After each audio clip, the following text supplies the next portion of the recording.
Hello cadets, मैं सर्वेश राठौर और आप देख रहे हैं जय भारत डिफेंस एकेडमी का ऑफिशियल चैनल। आपके सीडीएस के एग्ज़ाम अभी 14 तारीख को हैं। इसके लिए कुछ हेल्प लेके आया हूँ मैं आपको। जैसे कि आपको पता है प्राइमरी सब्जेक्ट केवल दो हैं, मैथ्स और अंग्रेजी। तो फ्रेंड्स, मैं आपके लिए इंग्लिश की थोड़ी सी हेल्प लेके आया हूँ। आर्टिकल्स जिनमें हमें बहुत कन्फ्यूजन होता है उनके बारे में मैं आज आपको एक बहुत इजी ट्रिक बताने वाला हूँ।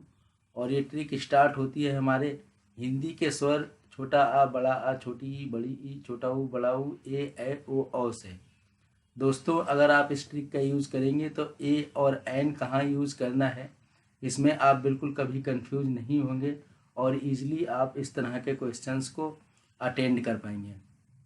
ट्रिक बहुत सिंपल है।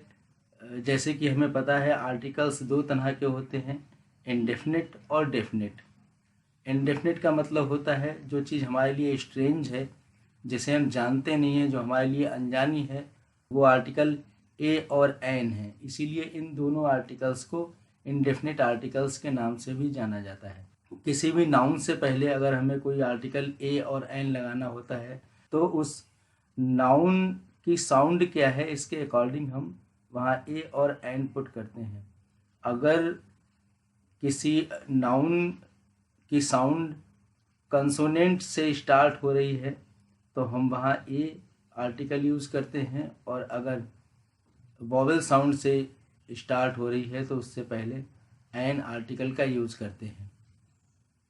फ्रेंड्स, बड़ा कन्फ्यूजन है क्योंकि जब हम यूनिवर्सिटी लिखते हैं तो वो हमारा अल्फ़ाबेट का जो वॉवेल है यू उससे स्टार्ट होता है, लेकिन जहाँ कहीं किसी नाउन में हमें यू को यू बोलना होता है तो हम उसे Y O U you imagine करेंगे और उससे पहले ए लगा देंगे। ऐसे ही 1 रुपी नोट है या 1 आइड मैन है तो ओ एन ई स्टार्ट तो वॉवेल ओ से होता है, लेकिन जब हम उसे ओवन बोलते हैं तो WON वन को इमेजिन करते हैं और उससे पहले ए का यूज़ करते हैं।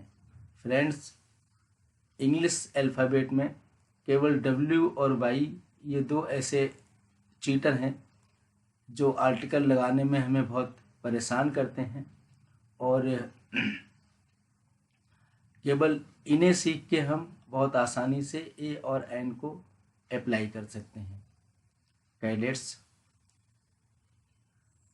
एक बहुत सिंपल ट्रिक है।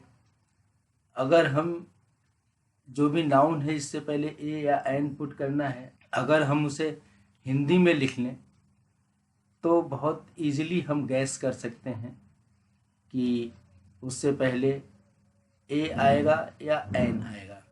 फ्रेंड्स, मान लीजिए हमने एक वर्ड लिखा अम्ब्रेला, ये वॉवेल यू से स्टार्ट है और साउंड दे रहा है आ की। अगर हम इसे हिंदी में लिखेंगे तो छोटा आ आधा माँ बा उसमें नीचे ला और एक ही पाई और ला अम्ब्रेला लिखेंगे। तो फ्रेंड्स, हमें पता है ये हमारे हिंदी के स्वर है, उसमें आता है छोटा आ, तो इसीलिए इससे पहले एन पुट करेंगे। और जैसे ही हम यूनियन लिखेंगे, ये भी यू से ही स्टार्ट है, लेकिन अगर हम इसे हिंदी में लिखते हैं तो या उसमें बड़े ऊ की पाई, ना में छोटी ई की पाई, और या और ना यूनियन लिखेंगे। तो जैसे ही हमने उसे या से लिखा तो फ्रेंड्स हमें मालूम है कि हिंदी के स्वर में या जो है वो नहीं होता है, तो इससे पहले हम ए पुट करेंगे। ये सिंपल सी ट्रिक है। और कैडेट्स, इसके अलावा केवल एक बात हमें और याद रखनी है, जो केवल रटने के लिए उसे बोल के नहीं देखेंगे। जो वर्स वाला ईयर है YEAR, इसे हम बोलेंगे तो कंफ्यूज हो जाएंगे कि इससे पहले एन लगेगा, लेकिन फ्रेंड्स याद रखेंगे कि ईयर से पहले हमेशा आ आता है। इतनी सिंपल सी ट्रिक है। और अब आपको डेफिनेट आर्टिकल दा, जिसके बारे में आप पहले से ही खूब अच्छे से जानते हैं, उसके बारे में दो खास बातें बताता हूँ। एक तो यह है जो आपको पता है दा कहाँ कहाँ आता है, उसके अलावा दा जो है वो वही या वह के सेंस में भी यूज होता है।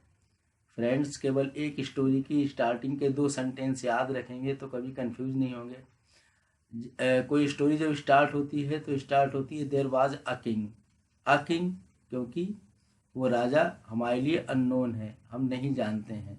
लेकिन हिंदी में जैसे ही हम किसी नाउन के बारे में दूसरा सेंटेंस बोलते हैं तो फिर उसे जाना पहचाना मान लेते हैं, और इसीलिए दूसरी बार या तीसरी बार या चौथी बार जब भी वो राजा उस स्टोरी में आएगा तो हम उसे द किंग लिखेंगे।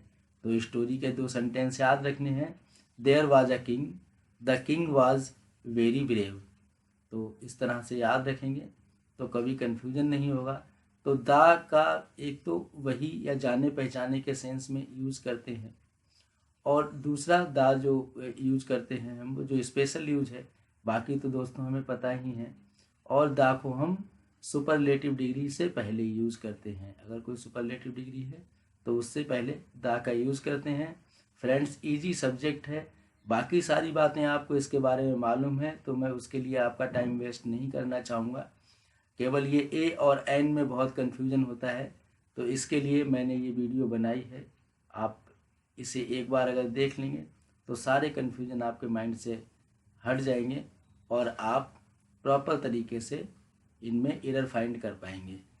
तो वीडियो देखने के लिए शुक्रिया, और अगर आपको ये वीडियो अच्छा लगा हो तो जो आपके फेलो कैंडिडेट्स हैं या फेलो कैडेट्स हैं उनमें इस वीडियो को सर्कुलेट कीजिए, जिससे कम से कम 2 या 3 नंबर उन्हें एक्स्ट्रा गेन करने में हेल्प मिलेगी। बाकी नेक्स्ट वीडियो में चैनल को सब्सक्राइब कर लीजिए। 15 दिन का ये कोर्स, क्रैश कोर्स चल रहा है हमारे चैनल पे। बाकी सारे वीडियोज़ भी देखेंगे तो आपको बहुत हेल्प हो जाएगी। शुक्रिया, जय हिंद।